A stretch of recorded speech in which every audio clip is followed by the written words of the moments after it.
Welcome to Fringe Fanatics with Chad Lee and Chris Zane. And we are back. It is episode 18 of Fringe Fanatics. I am Chris Zane. And I am Chad Lee. Thanks for tuning in. Yes, thank you guys. Chad, how are you doing? Doing pretty good. Yeah, we're doing pretty Trying good. to stay warm. There's a lot of snow out there. Yeah, thankfully it didn't snow as much as they said it was going to. Yeah, I think they were trying to say like 3 feet and all this shit. Way off. They don't know. Nope. How about you? How you been? I've been good. Before we get going, we need to address something that happened last night that was pretty crazy. We definitely do. Pretty somber note here. Yeah, Damar Hamlin is definitely in everybody's thoughts right now. As last night, the craziest thing I've ever seen happen. I wasn't even watching. I was at band practice, and Chad texted me like, "Did you just see what happened?" And I immediately started searching just to see the video because I assumed somebody got knocked out. And then, yeah, that was crazy, man. It's something that we've never seen before, at least in my day. Michael Wilbon of PTI was talking about how in 1971, when he was 13 years old, there was a guy from Detroit.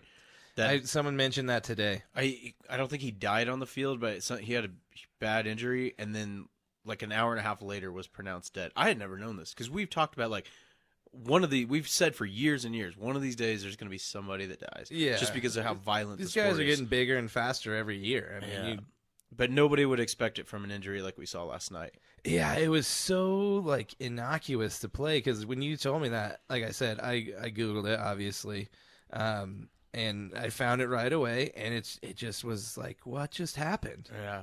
I mean, and it turned out to be one of the most serious things that's happened probably since that play in 19. Well, Ryan Shazier too. That was pretty gnarly. What's fucking nuts? And I they know all you had happened on the field on the same one. Let's go with all four of them. Antonio Brown from Vontaze Burfict changed his life. Ryan Shazier, Tua, and then now this. Yeah, like.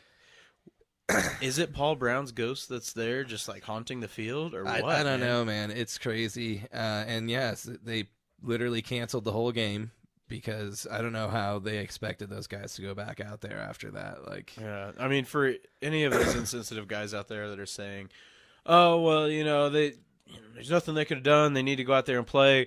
Just imagine the people that you work with, whether you like them or not, something happens on the job. Yeah, someone just died, and someone like, all right, guys, get back to work. It's like, going to be pretty tough. Yeah. Are you fucking kidding me? I mean, well, and they're like, I think those guys literally thought that they watched him die. I think like, so, you too. see at one moment that they all break down, like guys run away from the huddle and stuff. Like, I don't know if they literally had to get the defibrillator. I know I had a hard time saying that word too. Yeah. I said it earlier, fine, but now that the microphone's in front of my face, defibrillator. And I think that was the moment that those guys just freaked out and were like, "Oh, like this is." So, I mean, yeah, it's crazy. For those out there that, sorry to cut you off, but just to try to give an update on if anybody hasn't heard, or doesn't have their alerts on or anything. As of right now, he's still unresponsive. I believe he's in a coma state. They put him in that when you have crazy situations like that, when your heart stops. Yeah. They do that so they can bring you back slowly. Right. So it's not a total shock to the system. But his family did release a statement. They really thanked the first responders and the NFL and all the teammates for just all the prayers and everything that they did. But yeah, we're still waiting word to find out what's going to happen with him. Yeah, first and foremost, we got to hope that he pulls through. It sounds like they did get his heartbeat back to being regulated, so we'll see what happens in the coming days. I don't know if you did hear this one cool story. He started like a toy drive in college. Oh yeah, did and it had like it was on GoFundMe, and it had like a $2,500 like that was his goal. And right now it's over $4 million. Yep. I mean, they said at one point they had like an average of $28 donations coming in like every second. Oh, I bet so. And it's amazing because he's a good guy. He wasn't even just like kind of a dirty player or anything like that. He was a good teammate. I guess, ironically, I heard today, I can't remember where, but T. Higgins, who was the one that hit him, collided with him, actually knew him and was friends with him, and that's why he was so broken up about it, because T. Higgins went to Clemson, and Hamlin went to Pitt, and there was like a camp like a while back, and he went to this like wide receiver D-backs camp, and that's where he met him, and they've kind of been friends since. It's just that's crazy. Nuts. Yeah, it's Well, we wish him the best, and we hope that he can bounce back. Yeah, it's hard to get back into talking about sports because, this is just a luxury that we have, and it is all entertainment at the end of the day. Yeah. And it's crazy when it's put in front of your face that you're like, oh, these are people, man. Like, even though they make tons of money and they do sign up to get injured, none of them sign up to die on the field, Never. I mean, I guess there is that inherent risk and, a very small percentage. But that's just something that you never think would happen. And especially the way it happened with him, I mean, it just was so weird. And it was just like that perfect situation where they say just the hit might have just stopped his heart. It was like right at the exact moment where there's a name for it. It's like commotio cardia or something like that. Never heard that before. But that's what we were talking about. Like when I was growing up playing competitive baseball, we all had to start wearing heart guards. Because there was a couple kids who took line drives directly to the heart, and it just stopped their heart like instantly. Damn. Same type of thing, like they just fall over dead, basically. Yeah, I was really surprised when you told me that because I mean, Podunk Parsons, we never had anything like that. They just kind of go out there, score some runs. But yeah, I mean, all we can hope is he bounces back and we get some good news. So we'll keep you guys updated, and on social media we'll try to post anything as soon as we hear about it. Definitely, yeah. And if you can and are willing to, go find his GoFundMe and donate some money. I know it is right after the holidays, and that's hard for some people. So if not, just send your thoughts and positive vibes his way. So I guess we can do this leadoff shot to him. And that's what I was thinking too, man. He pulls through and is fine because this is a totally insane situation. So this is Damar Hamlin. Cheers, man. Hope you make it. Pull through unscathed. Cheers. Cheers. Drinking a new whiskey today. I picked up some Jameson Cask Mates. Still waiting on that sponsorship from Jameson. Checking my email box every day. Don't know what's taking so long, but yeah, this is a damn good one. This is probably my favorite Jameson kind of different type of special edition or whatever they call it. It's not too bad. Yeah, it's all right. Got a little bit of a different taste in it. Yeah, a little bit. It's weird. Is that I don't like IPAs. I am not one of those trendy Colorado kids. I like one every now and then, but it's so hard to get drunk off that shit. I think it tastes horrible. But every once in a while, this is what this has been finished in is craft beer barrels, so it's not too bad.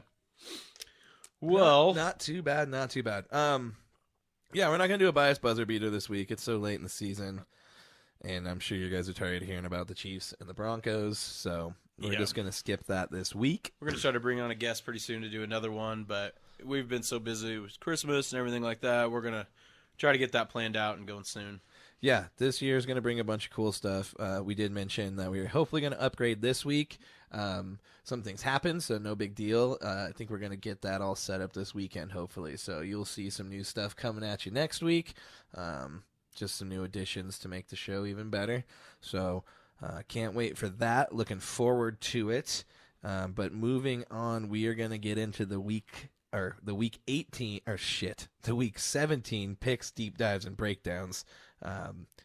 This week I didn't do too good. I took some swings and misses that didn't work out for me. Yeah, you really did. And so I lost the damn whiskey wager. We gotta say we only ended up with 15 games since last night's game got postponed. Yeah. I went 13 for 15. I won 11. Yeah. I won them myself. I played in the games. That's a good way to put it. But it was a tough week. There was some upsets for sure. Yeah, definitely. And we can just go ahead and roll into the deep dives. What you want to go first? Yeah, I'll take mine. So go for it. One that I had right was I think you took Minnesota, right? No, we both took Green Bay on that one. All right. Yeah. Yep. So I did take Green Bay because we've been seeing Rodgers get into a flow and that defense start to look a little better. And the Green Bay defense did step up big in this game. They caused 4 turnovers. And, damn, Jair Alexander shut Justin Jefferson down, man. He definitely did. Holding him to 1 catch for 15 yards out of 5 targets. I just got to say, last week, you always got to give him the benefit of the doubt because he's Justin Jefferson. He's gone up against the best corners all year long and still performed. And when I saw that Jair Alexander was voted to the Pro Bowl earlier this year, I was like, are you kidding me? I've seen him get torched multiple times this year. And that last game kind of proved where he deserves it. Yeah, definitely. That was pretty wild. I couldn't believe after everything he said saying it was a fluke, I was like, oh, you're going to have to back that up, man. Yeah, and he locked him down too. Well, that first game, he didn't really follow him around a lot. And then this game, he was like, no, I'll take Jefferson. Yeah, that's what he said, too. He's like, I wasn't on him the whole game. Yeah, he shouted him the whole time. But, hey, wait. My Uncle Jacob's calling me right now. Should we get him on? Who? My Uncle Jacob. Sure. Uncle Jacob. What's up, man? You're on the podcast. What up, everybody? What's up, man? Not much, man. Calling to see how CBS Fantasy work things out. Yeah, I don't know. We're still waiting to see. It looks like they're finished up the game, but I sure hope not because, I still have Jamar Chase to play, and he could definitely win me the game. So it's nuts, man. We were just talking about it a second ago when we started it, but yeah, it's gonna be pretty wild how they handle all that. Yes, it was. Yeah. Nonetheless, but Yeah, it sounds like his vitals are good and everything. So yeah, hopefully he gets recouped from this. yeah, kind of unprecedented, but we sure hope he's all right. I don't think you've ever met Chris. I mean, on the phone or at least. This is my buddy Chris. What's up, Uncle Jacob? My Uncle Jacob. What's up, Chris Zane? What's up, man? Nice to finally talk to you. I've heard a lot about you. Yes, sir. Yep. He's really good in fantasy. He won that DraftKings league last year, and that's one where you go up against 31 other teams. Oh, damn. Yeah, so he's in the play. One of the best, funnest fantasy leagues there is, I guarantee you. Yeah. Oh, If you're into DFS and fantasy, I mean, it's hard to beat. Yeah. I'm glad Chad Lee got into it. Yeah. I didn't make the playoffs this year. Jacob made them, and then he advanced last week, so he's Still going. still going. Yep. I might have to get into it next year. Try and cut them off week by week, you know what I mean? That's right, Knocking man. them down one by one. Week by week. That's right. I got a title to withhold. Yeah, defending that title. You're gonna do it too, Defending man. champ. Hopefully. Yeah. Well, I'll let you guys get back to the podcast. Go Chiefs. Go Chiefs is Boo. right. Hell yeah, 15 straight, 15 Yeah, straight, buddy. yeah. Yes, sir. Well, thanks for calling, man. Appreciate you. Good talking to you, Jacob. We'll get able to talk again soon on the podcast. Yeah, definitely. We'll have you on soon, buddy. All right. See you later, Chris. Later, man. Have a good one. It was good talking to you. You. All right, see you, man. Well, he sounds like a good old boy. Yeah, he is. He's a good dude. He's almost like my big brother too, because he's the youngest out of my mom's 9 siblings. Yeah. And so he's only, I think, 6 or 7 years older than me. And so growing up, he was always around. So he was almost just like a big brother to me. Yeah, So, that's cool. yeah, he's a good dude. Nice. That was kind of an impromptu call, but Yeah, hey, that's what happens sometimes on the pod. What might are you as going well to do? having him on. Yeah, definitely. We just, whatever happens, we go with the flow. That's right. Nothing All right, too well, serious. let's get back to your deep dive. All right, so You're in the middle of it. yeah, we saw Vintage Cousin here, where he has shown throughout this year where he is reverberated from a lot of the old woes that he used to be in with throwing turnovers. In this game, he went right back into it, throwing 3 interceptions, fumbling twice, and losing one of them. He was held to just 205 yards and sacked twice. It wasn't a big day for Rodgers in the box score, but it was Aaron Jones and A.J. Dillon who carried the weight, totaling 152 yards from both of them. A massive win for Green Bay because next week, when they take on the Lions at home, they can clinch playoff berths.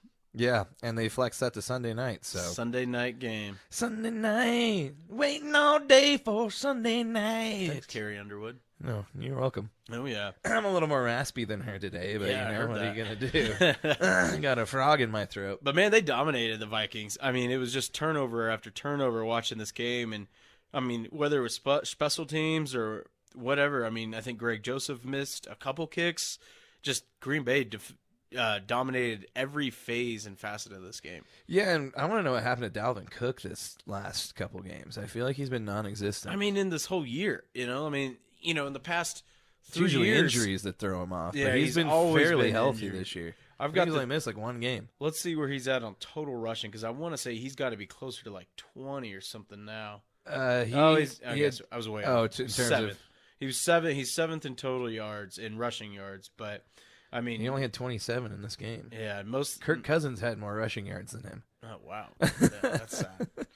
But yeah, I mean, they haven't really been able to get him going, and the big problem is their defense. The past like 4 or 5 weeks, their defense has fallen off like a cliff, basically. Yeah, I mean, getting 41 put on you never looks good. Yeah.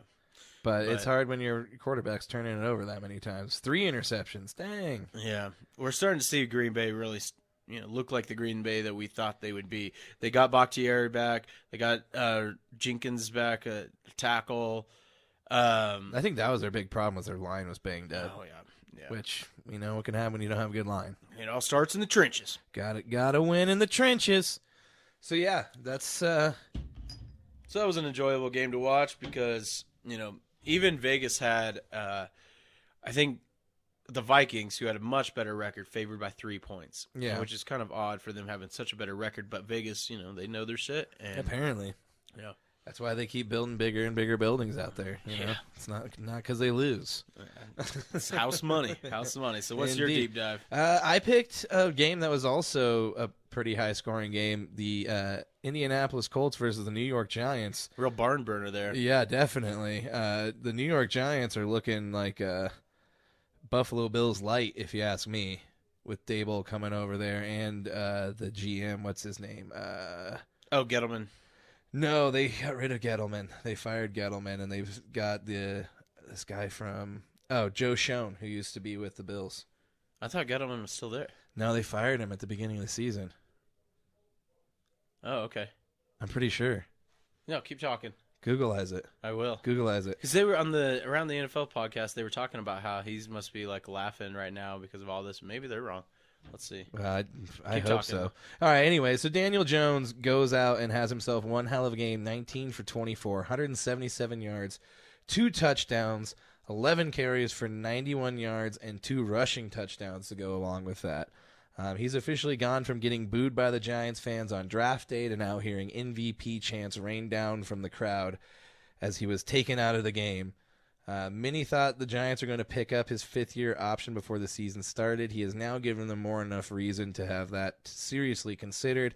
And actually, as of today, they did come out and say they are planning on giving him and Saquon multi-year contract extensions. Yeah, that was big news too. And he's played his way into it. I got to give him credit. I mean, he's not the best pocket passer, but he's got all the skills that if you put enough around him, I think he can take you pretty deep in the playoffs. But that's all they need to do is get there, and they clinched the playoff spot for the first time since 2016, and they did so in convincing fashion as they took down Jeff Saturday and the floundering Colts 38-10. That point total was their season high and the first time they have scored over 30 points since scoring 34 in a loss to Dallas in 2020. And a lot of people were saying that the offense was looking eerily similar to the Bills, which I kind of mentioned just a little bit ago, where we just said Daboll, and did you check that? Yeah, so last year he retired. That's what happened. And I thought they fired him for some reason. I wonder if that's why they mentioned that, because the guys that they were talking about, like Barkley and Jones, that he was criticized for so much for bringing on, they were like, oh, I'm sure he's laughing at them for, criticizing and stuff. But that's what they were saying? Oh, yeah, like so I'm sure he he's could like, in be your face, fired now you're or gonna sign. retired, but he could still laugh at that fact. Yeah, definitely. Because those guys are really coming on now. I mean, he was raked over the coals for drafting Daniel Jones. I mean, everybody was like, are you Well, it's like kidding I said, me? they booed. They had a watch party at Giants Stadium, and there's footage of everybody just booing I when remember they that. made that pick. I mean, it's not like he's the best, but how mobile he is a big weapon.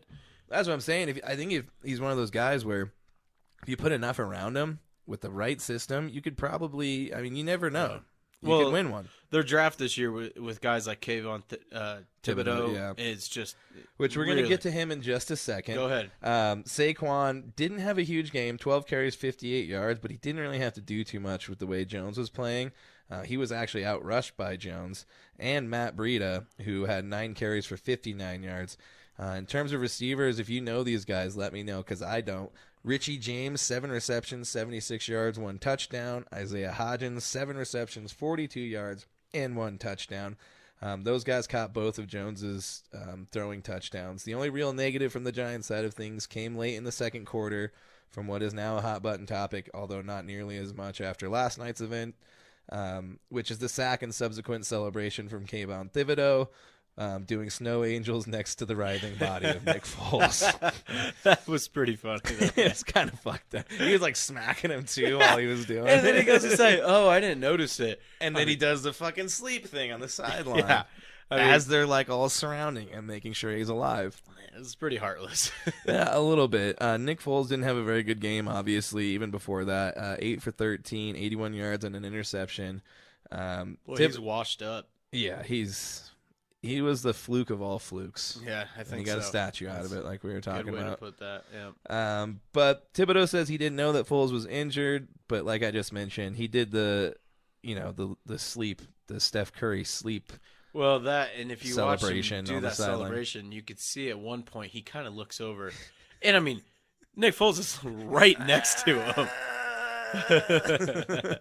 I mean, he broke his rib or something. Yeah, he definitely had a rib injury. Yeah. So yeah, that didn't look very good for his argument, saying that he didn't know he was hurt. So Yeah, definitely not. But they dominated in that game. I mean, the Colts are so bad. Just to preview real quick, next week we'll get into it a little bit, but like, who the Colts and the Texans are gonna play? That's 2 of the worst teams in the league. I mean, it was just ugly looking at it. Like, I don't. That's even one know. you just flip a coin on, I think. Yeah, because it's basically like, who wants to lose more? Yeah, Because the Colts need a good draft pick, and so does Houston's number 1 still. So the Colts. Didn't trade away a draft pick when they sent, or no, I don't know. I don't think they traded away. First round pick. I think it was a second. They didn't have to send too much for Matt Ryan, I don't think, Matt Ryan. I think Matt Ryan might have been a free. I can't remember if He was wasn't a traded free agent. I think they had to send him a second-round pick and then pick up his I think that crazy was it. contract. Yeah, luckily they Because I still think have he a still had like first-round 2 pick. years on that contract. I think. I can't Yeah. remember for sure. They need to find a coach too. Yeah, because clearly the Saturday experiment has failed on Sunday, and Nice. the one primetime game they had. But yeah, things are already going rough for the Colts. They only had 3 points through the first quarter. The defense did start the game out well, holding the Giants to 0 points through the first quarter, but the Giants quickly broke things open in the second with 24 unanswered points. That's when Jones threw his 2 touchdowns, and Landon Collins had a pick 6 late in the second that effectively iced the game at that point in time. Nick Foles was replaced by Sam Ehlinger, who went 9 for 14 for 60 yards and 1 touchdown, threw his first NFL touchdown, as well as the Colts' only touchdown of the game. The Colts should be on the hunt for a new head coach, like we were just talking about, when Monday rolls around. I mean, I think they could technically be looking now because Saturday is an interim coach. But, I mean, you can't really interview anybody until the end of the league year. I'm sure they could browse around unofficially. Well, it's just like all these teams talking about signing Harbaugh and stuff, and even, well, especially with Harbaugh, you have to interview with the Rooney Rule. You have to interview 2 minority coaches. So, Yeah. even before you hire anybody, you have to have some interviews with a few guys. So, Yeah. I'm going to take a prediction right here, and I think Eric Bieniemy gets the Colts job. He has not done very well in his interviews, but if you look at, he was a star running back at Colorado. I think has always wanted us to run the ball more, but I think it's Andy Reid that shuts him down at that. Then he gets, it could be. then he has the Colts team where you have a star running back with Jonathan Taylor. I feel like that's a perfect situation for him. There are a lot of people saying that they think John Harbaugh might go there just because he did play there for 3 years. Oh, I forgot Or about Jim. that. I'm not John. I'm saying Jim. Jim's the one I mean. always get Jim them mixed Harbaugh. up, too. Because, Jim Harbaugh did play there for like 3 years, but who knows? I don't know if he's actually going to wind up going there. That's going to be a job. I don't know. Because it depends on where they end up in the draft. If you can get a new guy. Because that's going to be the big thing. But I don't know who wants to work for Irsay. He's kind of a wild card. He is a weird dude, man. But that's about it. I mean, other notables for the Colts: Zach Moss, 15 carries, 74 yards. Paris Campbell, 3 receptions, 52 yards. And Michael Pittman Jr., 6 receptions for 41 yards and a touchdown. Yeah. That's about all I got. But, I mean, the Giants, I don't think anybody thought they were going to go to the playoffs, and look at them now. It's worth totally breaking down because that's a team where, I was never a big fan of them when Eli was there. It's nothing against Eli. They're just Dude, he's the boring Patriots killer. Yeah, no, I'm a fan of that. We needed that for sure. He stopped the perfect season. Yeah. But for some, it's like until Eli retired, that's when he got funny, Yeah. But, now with Daniel Jones and Saquon Barkley and then Thibodeau, like I'm really intrigued by the Giants team. So I was really, thrilled to see them get into the playoffs. It's like how we want the Lions to get in there. And that's all you got to do, man. A team like the Giants could easily beat a team like the Cowboys in the playoffs. I don't know if they're going to get to that point, but they're a team that all it takes is getting there, and they've got a good enough run game, and with their defensive line and the way their secondary's been playing, they have a chance to make a push. We'll see how far that goes, though. Yeah, I think next year they draft another lineman to help Barkley get more yards, and they should be set. Yeah, definitely. We'll see how it goes. Let's move on to the breakdowns. We had San Fran versus Las Vegas. Yep. We'll get into that one first because we both picked San Fran. That was a pretty easy one, I think, to pick. Well, it looked easy on paper. Yeah, but who would have thought that this would turn into one of the better games of the year? I was trying to think about this. What do you think happened? Do you think it was the 49ers that looked past them and thought, we're just going to roll over them? Or the Raiders, Stidham came through and was like, I'm going to show what I got? I think there might have been a little bit of Stidham and McDaniels saying, I'm going to show you what I got. Because I think Stidham was a guy that was one of like McDaniels' guys in, the Patriots camp. I think he probably saw a lot in him as a backup quarterback. Obviously, he brought him over. But yeah, it was pretty crazy to see. I mean, I don't think anybody saw Stidham going 22 of 34 for 365 yards and 3 touchdowns. No. 2 interceptions I could see. That I believe. Did you see the Devontae Adams catch, though, that set him up? What do you think of that? Devontae Adams is really good at football. No, he definitely is. He had a few other amazing catches. Yeah. There was one in the end zone that was unreal. But the big one to set him up to, like, tie it up or whatever. I think it was to tie it up. Do you think he caught the ball? Do you think the ground helped him? I don't know anymore, man. I know. We've been arguing about what is a catch for years. We've been arguing about what is roughing the passer for this year. And we've been arguing about what is pass interference for forever. Yeah. I don't know, man. That ball, the ground helped him catch it. That's just all I'm saying, man. But these guys get it wrong constantly. We saw it from the Chiefs and Broncos game. Well, I'm surprised that the stuff that we've seen reviewed that still is wrong. Well, that's just it. They reviewed that Adams one too, and I mean, he catches the ball, brings it down to his belly, but the ground helped him catch it, and I was like, for sure, they're not gonna keep this a catch, and surely they do. I mean, it's just. There's a lot of weird shit that's happened this year, but, at the end of the season, you'll see me with my tinfoil hat on because... Oh, yeah, we still need to get that segment going. Yeah, I feel like I'm going to wait until after the season when I can That's get probably enough. a good time when we can really go into the tinfoil. We'll have the whole sample size of the whole season. I don't want Roger Goodell sending his goons here to... They might shut us down. We might get a cease and desist. Yeah, it's like UFOs, man. They're like, don't talk about it. All right, so the Raiders once again blew another lead. They actually set a record, which I think is the 5th game they have lost after being up 2 scores in the second half, which is the NFL record. Fifth time it's happened. I mean, earlier, like when it was in third quarter, I thought for sure the Raiders were going to win it, but man, it just does not seem to matter who they're playing or what. They will lose the game in the fourth quarter. They Raidered. Yeah. We thought the Chargers are going to charge her, but it's been the Raiders Raidering more often than not. The Donkeys donkeying this year. So, yeah, it was pretty surprising. I mean, Christian McCaffrey, though, is looking like the best trade of all time. Yeah. He showed what he was worth, that's for sure. Yeah, 19 carries, 121 yards, 1 touchdown, and 6 receptions for 72 yards. Over 200 yards of scrimmage. Yeah. That's like 2/3 of your entire offensive output. They just need to make sure they don't run him to and, the ground. Brock Purdy, we were talking about it before we got going. Actually, I was talking about this with my brother earlier today. We didn't talk about Brock Purdy before we got going. I've just made something up. Okay. My brother was talking to me, and he's like, well, I mean, what are they going to do with Brock Purdy? And I was like, I think you roll him out again.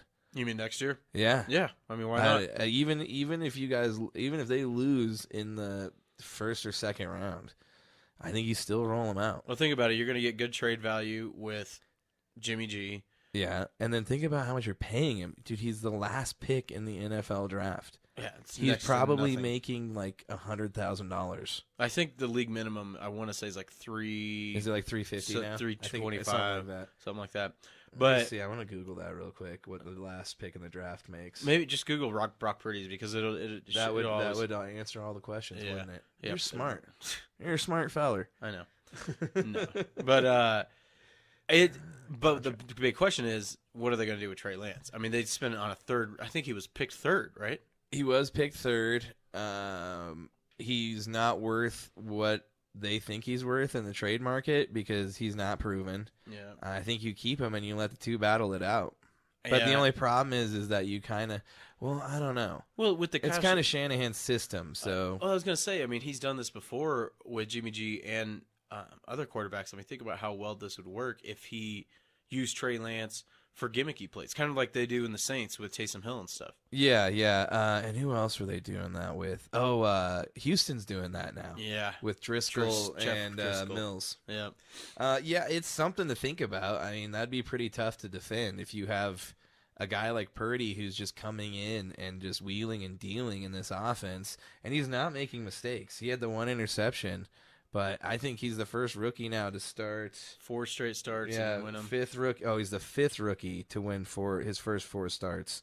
So yeah, the only issue they had was this 34 points was the most they've allowed since they played the Chiefs on October 23rd, which that was Jimmy G's second game back or something like that. Yeah, something like that. They went 8 straight games without giving up more than 20 points. Yeah, I mean, and now this is their 9th straight win. Yeah, so they're rolling. And we were talking about they have a chance to take over the first, the first seed in the division. Mm-hmm.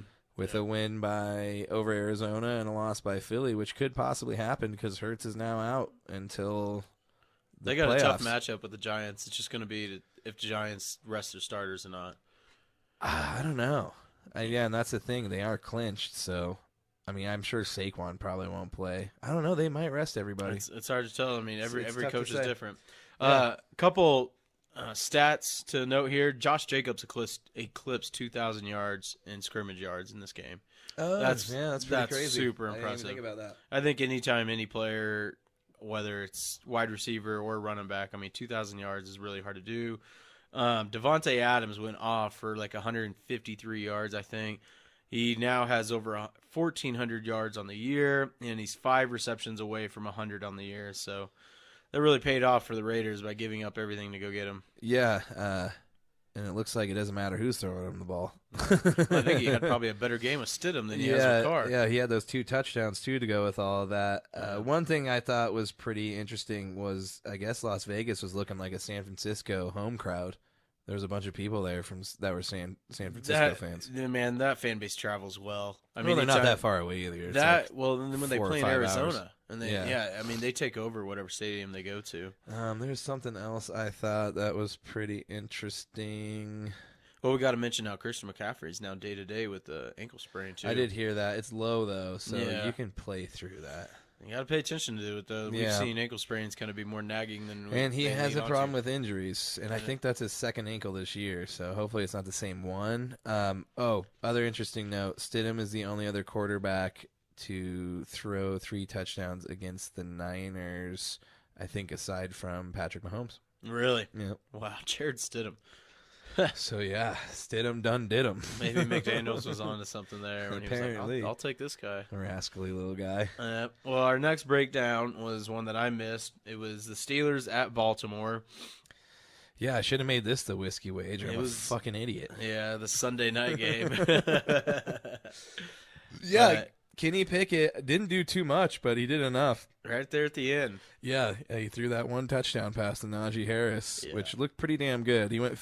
Kenny Pickett went 15 of 27, 168 yards, the 1 touchdown. Najee Harris did run all over Baltimore. Had a game. Yeah, 22 carries, 111 yards, 2 receptions, and 12 yards with that 1 touchdown. Yeah, and on that touchdown, Pickett even escaped a sack, rolled to his left, and kind of made an awkward throw and threw the game-winning touchdown with 56 seconds left. Yeah, and that was about it. I mean, I think what happened, didn't Baltimore get back into the field goal range at the end of the game? I can't remember. Oh, no, he got intercepted, I think. Yeah. I think I was that's what watching happened. the Nuggets and Celtics game at this That's time, what's hard. honestly. There's so many sports going on right now. It's hard to tough. pay a lot of attention to everything. But you know, the big news is Tomlin no longer needs to worry about having a losing season after 16 of them, because they're at 8-8 now. So he's gonna go over. Well, I mean, they got to 500. win next week, though. Well, I know. I mean, they could finish 8-9. I guess you're right. They could. He doesn't have to worry about it anymore. But they survived But one. they are they playing the survived Browns. 1 week. And Yeah. I have Pitt picked in that game, but we'll get to that later. Yeah, we'll talk about that later. Mark Andrews did have a resurgence. He's been iffy every week in terms of what he was going to do on the field. 9 receptions for 100 yards. But, yeah, Huntley is just, not the answer as No. it is Lamar. But we'll see what happens with that, as they need to pay that man. Yeah.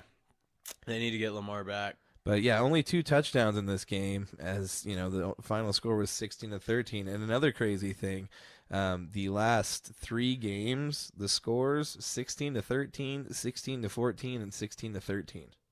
What, like the last last games of the 3 week? games between Baltimore and Pittsburgh. Oh, no way. Yeah, That's weird. yeah. And I think the last 5 games have been decided by 1 score as well, so that's pretty wild. That's a good rivalry there, then. And then Pittsburgh has a chance to become the 3rd team to start the season 2-6 and possibly make the playoffs. Yeah, there if is the a small stars align. chance. Yeah. They need a few teams to lose, but it is possible. Yeah, I thought I wrote that down in here. Oh, yeah, now they can make the playoffs if they beat Cleveland and Miami. Oh, if they beat Cleveland and Miami and New England both lose. Yeah. So they still got to win, and they need Miami and New England to lose. And those are possible because the possible, Pats yeah. are playing the Bills, and then the Dolphins are playing. And you got to think the Bills are going to be, well, I don't know, man. That's going to be one of 2 ways. They're either going to be fired up to play, or they're going to be. Oh, the Jets are playing the Dolphins. So, I mean, it's tough because we don't have Tua playing. We don't have Teddy Bridgewater. It's Sanders, Skylar Moore. Skylar Thompson. No, yeah. You're thinking of Skylar Moore for the Oh, Chiefs. Skylar Thompson. Yeah. Skylar Thompson. Yeah. Yeah. I So just combined he 2 did not names play that are very very well similar. whenever he was in there. No, he didn't. But so yeah, we'll see what happens with that. I think Bridgewater does have a chance of playing. We did see, but we'll see how that goes. But yeah, that's about it for that one. There were some good games last week. They've said that week 17, that last week before, even though we've done these extra weeks, 2 years now, that even before that, the week before the last week, which would have been week 16 in years past, is always the most pivotal week in the NFL because that's when things really get decided. Because week 17, most times, People or got week shit 18 locked now, up, yeah. people got shit locked up. So that was This year, though, I think we still have the most teams alive since Oh, yeah. they expanded the playoffs. So I think it's because of the parity that we see in the league more than ever. damn parity. Fucking parrots on the field. So Well- check this out, man. Before we move on, I what do you go got? on, I just want to talk Break me about off this some Chad Lee bits. because before the That sounded podcast, weird. Chad Lee bits. Yeah. You don't want I any don't of want to those. break any of those off. Bits Well, of knowledge. I googled the playoff picture, and this is from NFL.com. And if you want, I'll prove it to you because I know you think I'm a fucking biased fucking bastard. They have the Chiefs number 1 because the Bills and Bengals haven't played. I told you that. Well, I know, but I questioned it because they would have, their winning percentage. You were even on the fence. But about I don't that. know if that's just because they haven't decided what's happened yet. I know. That's why I'm not sure. I believe I'm not, and I haven't seen any. But I told you that's what's going to happen. Well, You I would think thought so. anyways. But because wait, so if the Bills are going to end up, well, they got to play next week. So assuming they win, they end up. What is it? Would they'd they be be? 13-3, and if the Chiefs win, they would be 14-3.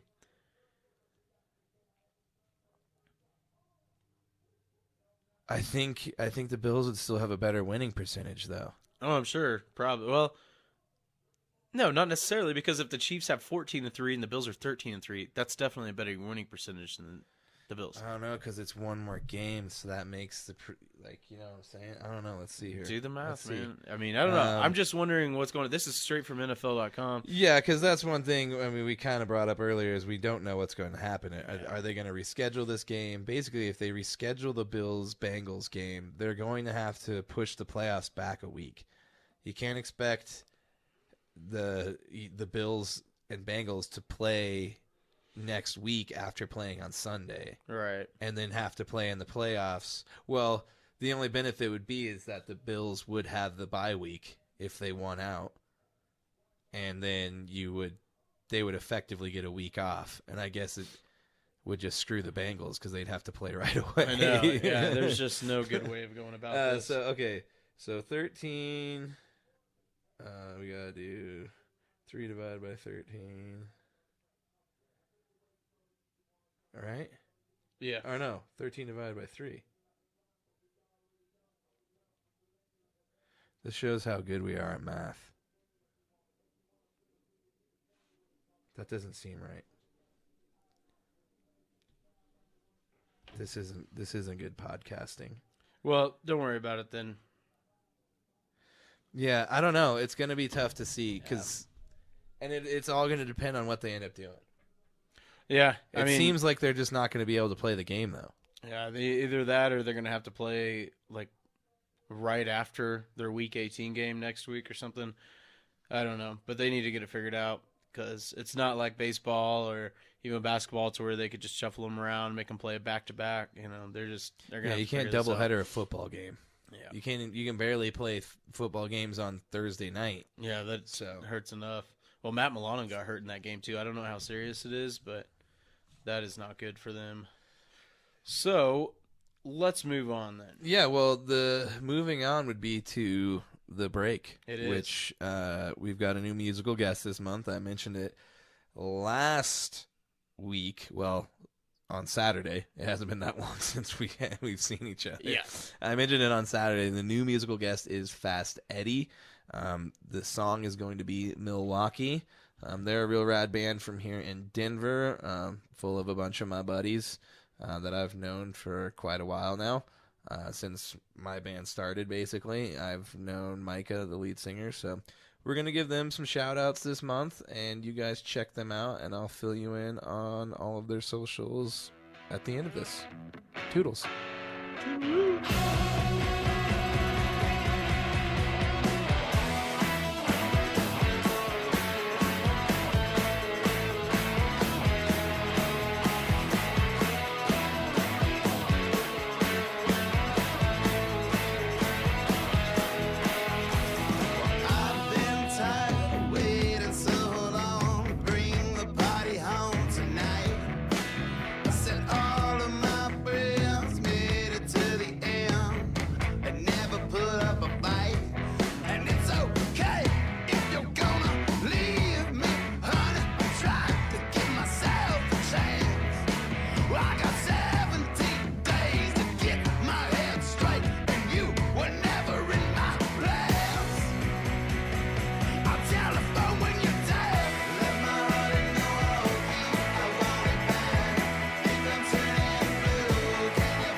We are back again. You just heard Milwaukee by Fast Eddie. If you liked it, please go and listen to it on any streaming site and go visit their website, fasteddy.com. That is FASTEDDY.com. Different spelling of Eddie, so be thoughtful of that. Go there, buy their merch, buy their music from them. That stuff helps the most. Streaming doesn't really help bands and artists that much. It's merch, which is bringing me to my next point. We now have our first merch. Stickers. We have stickers. They're pretty nice die-cut stickers. We're going to be slinging them for $4 with $1 shipping. So $5 total, get you a sticker. And we'll get them out to you right away. And we got some more stuff hopefully coming soon. We'll see how it goes. We've got just so much going on right now. We accept Venmo, PayPal, Apple Pay, Cash App, you name it. Zelle. I'm on all of them. All of them. Send it to me. Anyway. But yeah, we'll ship it out to you guys. No problem. Just let us know, DM us, and then we'll get it going.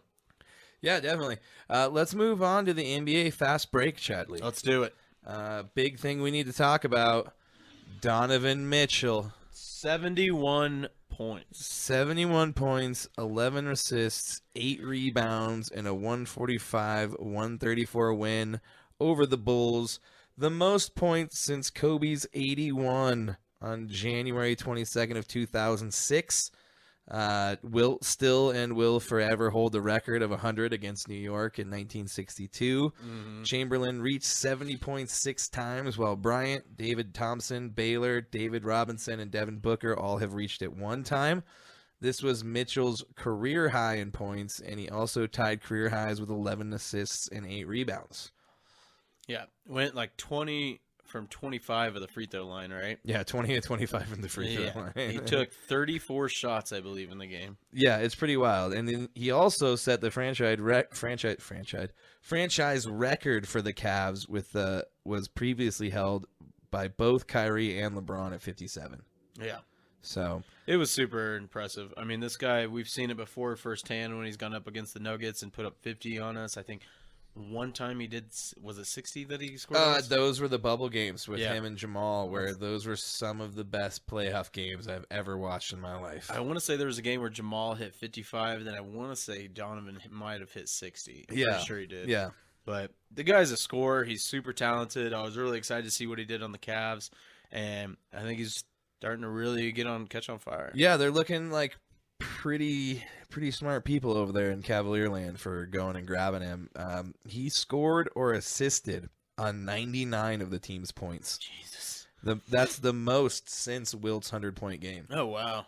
Yeah, so bunch of records set by Donovan Mitchell last night. Also, a really cool thing, at the end of his presser, he did come out and,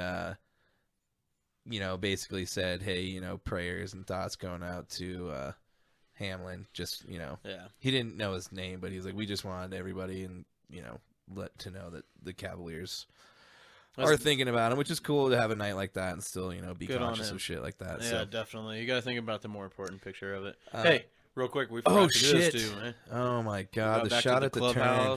Shot at the turn. Dude, I was ready. I was getting ready to go grip it and rip it. Poured and everything. On the 10th hole. Well, cheers to Donovan Mitchell and, scoring out of his mind. Scoring out of his freaking mind. Yeah. Which was pretty cool. So cheers to Donovan Mitchell. Here we go. And cheers to these guys right now that are giving us an amazing NBA season. Yeah, I mean, we're across the board. Every single night, there's a superstar showing out. Yeah, it's so crazy. We're records that have never been broken are like, it feels like every week are being broken or tied. We're seeing, guys like Luka we talked about last week, 60, 20, and 10. And then something I've got noted here is just last night, Clay. I was going to mention that. Yep, figure you did. I had it written down. Yep, 54 points in 2 overtimes. Win against the Hawks to give them this is what I wasn't aware of. That's 5 straight wins for the Warriors. That's kind of scary. They're looking pretty good right now, especially with Steph still banged up. Yeah, I get a little worried when the Warriors catch fire. I'm always worried about the Warriors. Yeah, I mean, they have the Nuggets number. They do, and they're just one of those teams that they've done it so much. The playoffs are home to them. The regular season's just, the grind. But they could get in at a play-in and still get to the finals. I mean, that's all it takes for them. Very easily, especially if they're healthy. But I did see, I saw a stat of their home loss and their road record. Do you realize they're 3-16 on away games this year? No, they cannot win on the road. Well, I guess that'd be a bummer because if they're getting in like a playing spot, they're going to be going on the road the whole way. Oh yeah, no doubt. Yeah, but I'm sure they'll probably get a little higher than a play-in. Yeah, you'd we'll think see so. How it turns out. But that's really impressive from Clay. Cool thing though, he did talk to Dominique Wilkins before the game, who's big Atlanta Hawks alumni. Also, one of the best dunk competitions ever with Jordan and him. He had a combo with him because decades earlier, Wilkins had tore his Achilles and made a comeback, something that nobody thought he was going to be able to do. So I guess that was somebody that Clay was kind of looking up to in his recovery. That's cool. Nice. So I don't know if it was talking to him or what, but yeah, 54 points, 21 of 39 shooting, and he went 10 for 21 on threes. I mean, that's a lot of 3-pointers he took. He's but lights out from 3. Yeah, that guy's got a good stroke, and I think I saw something where Draymond's like, you need to quit trying to get back to Clay before the injury and just play, and then you'll get there. Just like on, like, you know, it's you're worried about it too much type of deal. Like, you just need to play basketball and then quit trying to, you know, get back to what you once were, because, you know, he might not ever, after an ACL and then an Achilles, like back-to-back years. He didn't play for like almost 2.5 years, I think. Yeah, that's pretty rough. So the fact that he just scored 54 is pretty crazy. It's one of the biggest crimes that he was left out of the top 75, man. I mean, if you look at some of the guys that were he put made in mention there, of it. Oh, I know, and he should. You know, Yeah, 4 should. championships. I mean, he had 3 at the time. Though, If it wasn't for Steph, he'd be one. I mean, up there. I mean, if Steph didn't exist and everything was still the same, he would be up there as one of the top 3-point shooters in the NBA still. Oh, no doubt, man. Yeah. I mean, he's really up there with Ray Allen. Reggie Miller too. Reggie Miller, yeah. I mean, Reggie Miller had a good stroke. his catch. Well, it's just Clay's catch shoot. You know, like I think he's got that record where he put up like 35 or 33 points and what was it? Didn't even move. Quarter. Yeah, and he only did it on like 11 dribbles. Yeah, Just catch shoot. I mean, that's just super talented right there. What else you got for us, Chris? Well, we're gonna do a little bit deeper dive into the Eastern Conference and the Western Conference. And the nice thing is, we're gonna get to talk about our Nuggets, who are leading the Western Conference right here out of the gate. Well, in the Eastern Conference, because Boston's last game was a loss to the Nuggets. Woo! The number 1 teams faced off for the only time this year in the regular season, and the Nuggets won. They pulled it out. Deciding fashion. They did, too. So, the Nuggets are 24-12. Boston's sitting at 26-11 in first place in the Eastern Conference. Nuggets, like I said, first place in the Western Conference. Basically beat up the Celtics 123-111 in a matchup, like I said, of conference leaders. And that was on New Year's Day. And Jokic comes out. Another triple-double, 30, 12, and 12. I think it's his 9th one of the year. Is that right? I don't know exactly what he's at. I thought he had more than that. But I think it's 9. Yeah, pretty sure. Yeah. Bruce Brown, who was playing in place of Murray, who was having some knee soreness. They're still kind of, monitoring him, and he's getting some rest games here and there. But Bruce Brown came in, added 21 points. The Nuggets shot 57% from the field. Jesus. One weird thing, though, the game was delayed for 30 minutes. I fell asleep. We never got to talk about this. Yeah, I fell asleep because I kind of caught a buzz early in the day, and then I was watching the game, and then I was like, oh, they're going to win. And then, by the fourth quarter, I'd fallen asleep. But, yeah. It went on forever, man. 30 minutes. Yeah. 30-minute delay. So it was all because of Robin Williams. Robert. I thought... It's Robert Williams III. You said Robin. Well, I know, but I've heard people call him Robin. Rest in peace, Robin Williams. Okay, Robert Williams. Rest in peace. Either way, he's not the comedian. No. He made a dunk where he sometimes they get teed up for it. He hung on the rim, torqued it a little bit to where they had to re-level it. And the league was really criticizing the Nuggets because I guess the procedure that they went about by re-leveling it took far too long. And it fucking did. Well, I wrote down what all it took. Let's see here. 6 workers, 2 ladders, a level, phone calls were made, and eventually someone took the rim off and put it back on. That's all it. Because I had it on my phone and I was just going back and forth. I'm like, oh my god, they're still fucking with this. Jesus, call a carpenter or somebody. Get somebody. I don't know. Call out to the crowd. Does anybody know what to do? Yeah. I mean, it took forever. Yeah, Jaylen Brown was pissed off about it. He said it wasn't handled well, and he said it was still bent after they put it back on. But Brown still scored 30 points, and Tatum, who started slow, wound up with 25 points for Boston. They just had a tough night beyond the arc, hitting only 9 out of 33 attempts. Mm-hmm. So they weren't shooting the ball well. This loss snapped their 4-game win streak. And their lead in the East has finally been whittled down to a manageable 1.5 games, and the people that are right behind them are the surging Nets. I was just about to say that. I've got written down here, they last night won their 12th straight. Yeah, and we'll touch on them here shortly. Yep. Murray, like I said, was given the night off. Brown, who started in his place, went 4 of 6 on threes. And the Nuggets are still the league's top 3-point shooting team. And over the last 2 games, they are 34 out of 58 from 3.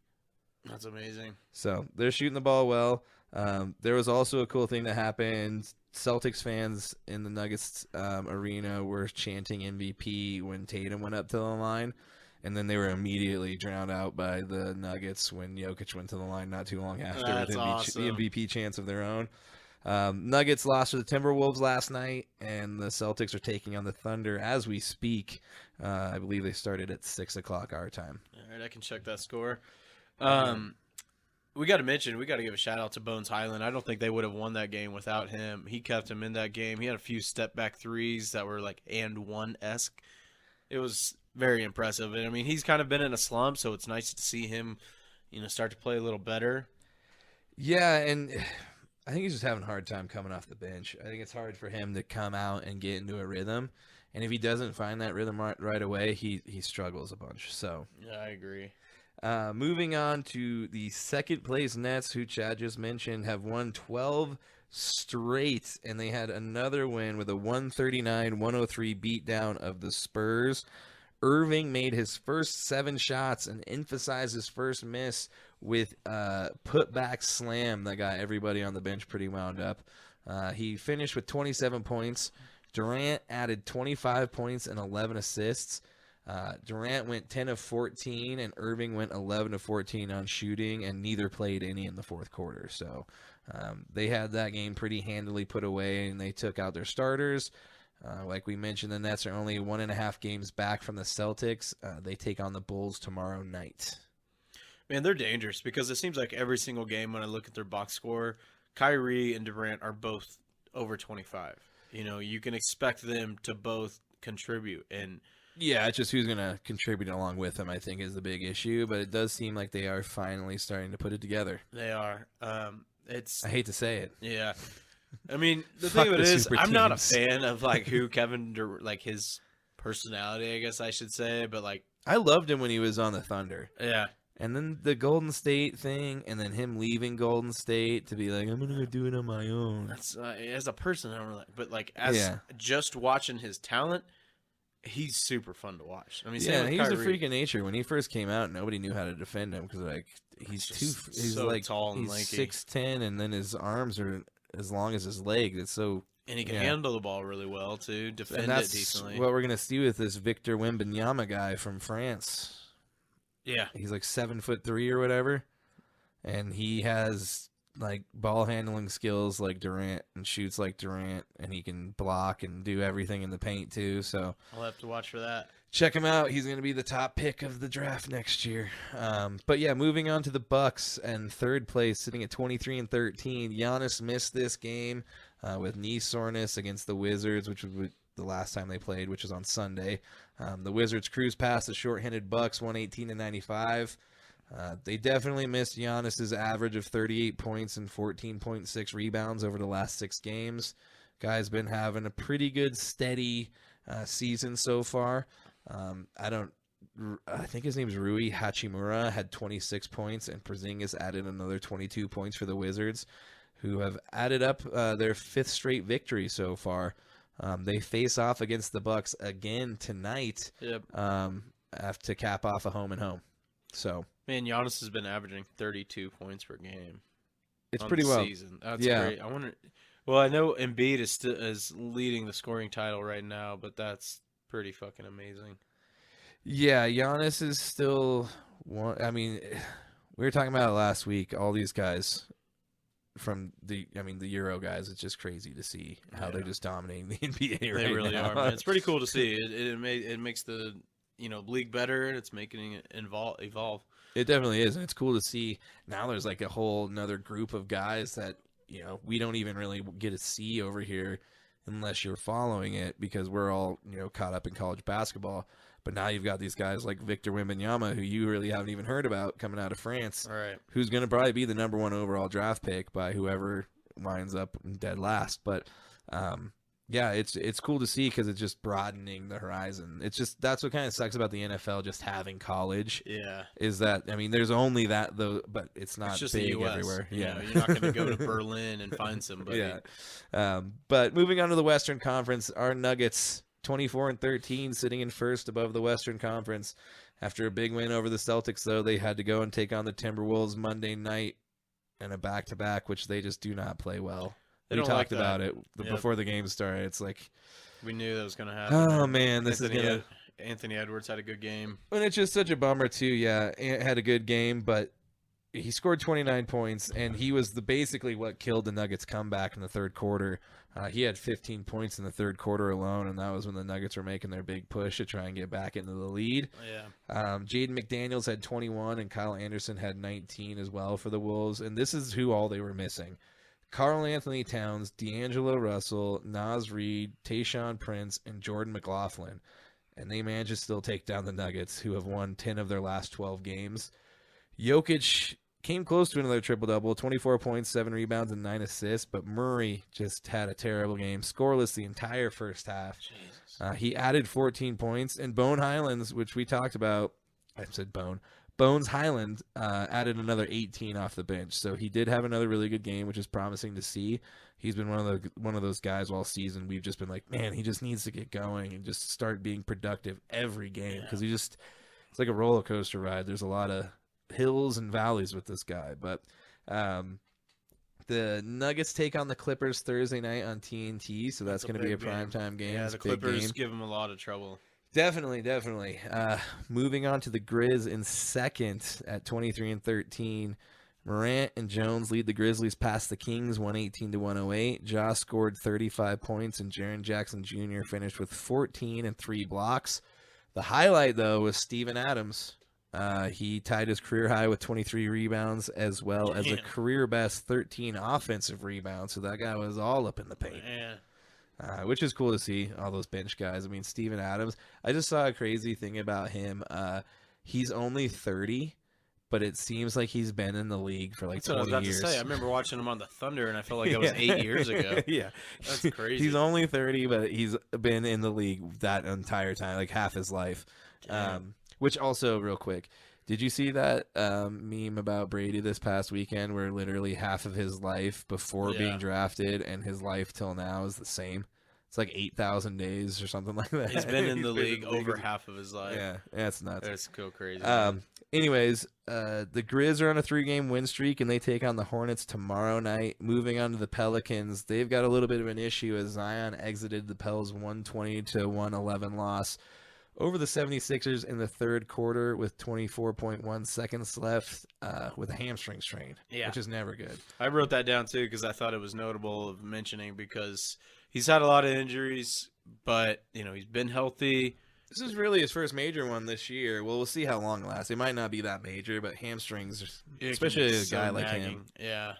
Where just, and how he hurt it was playing like he plays, which is getting a rebound and turning and running up court. So dominant and so powerful with his motions, like a lot of analysts kind of criticize how he doesn't really know how to land. He just kind of like falls. A King Kong jumps off a building, I mean, he's not graceful at all, but it's catching him. And actually in that game where he got hurt, Embiid scored 42 in that win for the 76ers. Yeah, and at that time, Zion had 26 points, 7 assists, and 6 rebounds on 10 of 12 shooting. The Pels are also missing Brandon Ingram. He's only played in 15 games this season, and the last time he played was on November 25th. He's got a dang old big toe contusion. Ooh. That doesn't feel good. Got a bashed toe. They take on the Houston Rockets Wednesday night. Sounds like Ingram needs to get a pedicure or something. Yeah, he might. We'll see how that goes. Yeah. Well, that's all I've got for the NBA. You got anything else? Yeah, just a couple preview. What you did mention on Thursday night, the Nuggets play the Clippers on TNT. I think the game. Yeah. TNT's got a good slate of games that night because also on that slate. Go Nugs. That's right. Boston plays Dallas in Dallas. Luka versus Tatum. Couple of MVP candidates right there. That'll be a good one. That will be a good game. Yeah. That's Thursday night too? Yeah, that's That's Thursday got to night. be the 6:00 game then. Yeah, that'll be the early game. We'll probably be waiting for that one to finish for tip-off of the Nuggets to happen. Oh, I Because imagine that always so. seems to happen on those 8:00 games. I'm like, it's 8:20. Why the fuck have we not tipped the ball off They yet? never tip it off on the time it's supposed to, No, man. it's so stupid. It's so dumb. Like, you guys are assholes. You forget it's, you know, We got shit to do. this is our home team. Yeah. We should get to play at our time. I and know, then right? Fuck them. It's always so fucking late. At 8 They can stay o'clock. up till 2 in the morning. I don't care. But the NBA is getting pretty good. We're starting to get in the thick of it. We're getting closer to the halfway point. So these teams are starting to separate. The better teams are starting to rise to the top. And then teams that were struggling earlier in the year are starting to come together. So, you know. It's interesting to see. There's still a lot of season left, though. Oh, no doubt. A lot. But I love it because the NFL's starting to wind down. So I'm starting to focus a little more on the NBA. I'm starting to watch more games other than just the Nuggets. So I'll definitely be paying attention to that Dallas and Boston game. Yeah, and I feel bad because we've been slacking on hockey, but I meant to do like a deep dive on hockey by now, even more so than I have. But with the holidays and shit, it's been tough, and I'm hoping once the NFL season is over, you'll be hearing hockey every week. But I'm hoping before the NFL season is finally wrapped up, well, before the playoffs start. I mean, I want to try and get a deep, like just maybe even just a hockey show, a short one. We'll see. Well, you could spend, a good amount of time on it. And Yeah. I'm going to start. I did it last year. Once NFL finishes up, because I'm just such a big football fan, I start watching a lot more hockey, a lot more NBA. And then to my UFC fans out there, we got a pay-per-view coming up at the end of January. So I'll be previewing that here in a few weeks. And then, I'll finally be able to deep dive into a UFC fight with you for once. yeah. Yeah. It was I've been pretty slacking on that. just a quick little tidbit, but I wonder we'll have to pay attention to see if Dana White stays as Yeah, he in done his fucked position. up bad. He got caught on TMZ. You can't do anything with TMZ Once out there. TMZ's involved, things You're are usually not going good for you. And I'm not defending him at all because what he did was wrong, and it's caught on camera, and we'll see what happens. I think if it was anybody who was an employee for the UFC, they would have been terminated. no doubt. If it was his decision. Well, what's nuts So I'm is like interested to see what he does. if this was Roger Goodell, he'd be fired. If it was Adam Silva, they'd have to resign, no doubt. But They're employees, with though. Still, him as they work for the owner. They work for he the is owners. the owner. That's true, and that's what I was going to say. This is the difference in it, where I honestly don't see that anything will come out of this. No, I think he's thinking he handled it well by getting in front of it, but I sent you the video today, and I was like, It doesn't look good. it'd be one thing if it was the way he said it happened, but he did a little extra. Here's the thing, though. We've seen this before. I guess to create a metaphor for this, how many times have we seen startups? Perfect example, Jeff Bezos, Amazon. Mhm. He's no longer running that company.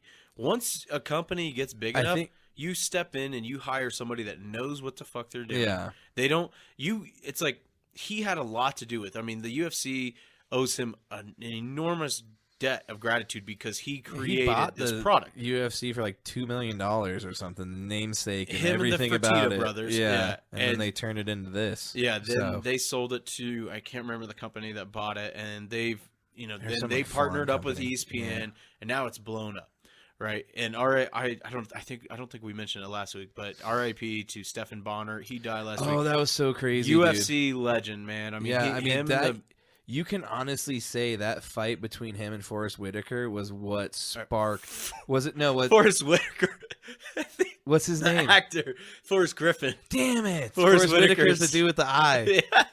Damn it! That's hilarious.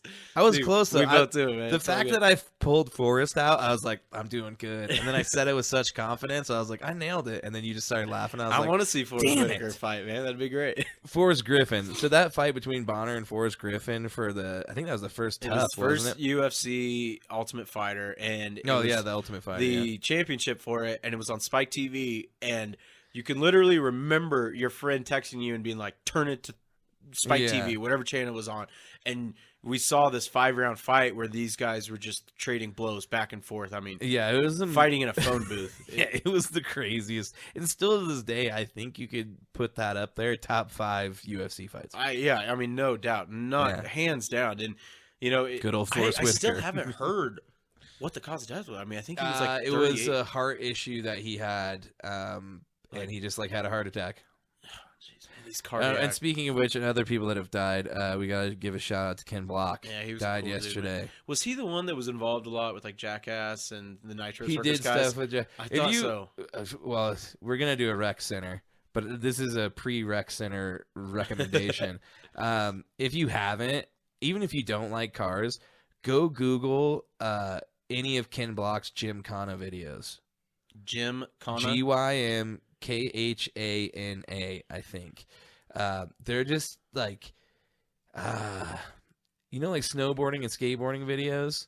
It's like a drift video. It's like a jerk-off drift video. Like the craziest shit you could imagine anybody's doing raced in a up car. in Pikes Peak a lot, right? Yeah. Yeah, that's what I've heard. He started DC with a partner. He was a pro skateboarder, pro snowboarder, and then literally raced. See, that's where I thought I'd seen everything. It's like I've watched a lot of like Robin Big, Nitro Him and Travis Fantasy, Pastrana were big friends. Nitro Circus, Yeah. he was on a lot. So, you told me it was a snowmobile accident, man. Like, Yeah, I guess he was going up like an incline. I don't know if he was like going up this way and it like, but yeah, I'm sure something happened and the snowmobile. my dad used to fell on race him. a lot of 3-wheelers, and he said that happened a lot. 4-wheelers Well, going up there. I don't know if you remember in the X Games, what was it, 3 or 4 years ago? That kid died. Yeah, He bounced off the snowmobile and it landed on him and killed him. They're like twin brothers, and his brother watched it happen. jeez, man. So yeah, but These thrill R.I.P. seekers, man. Stefan Bonner and Ken Block. That's a bummer way to start the year. Yeah. But Bonner was before the year ended, but still that's a bummer. Yeah.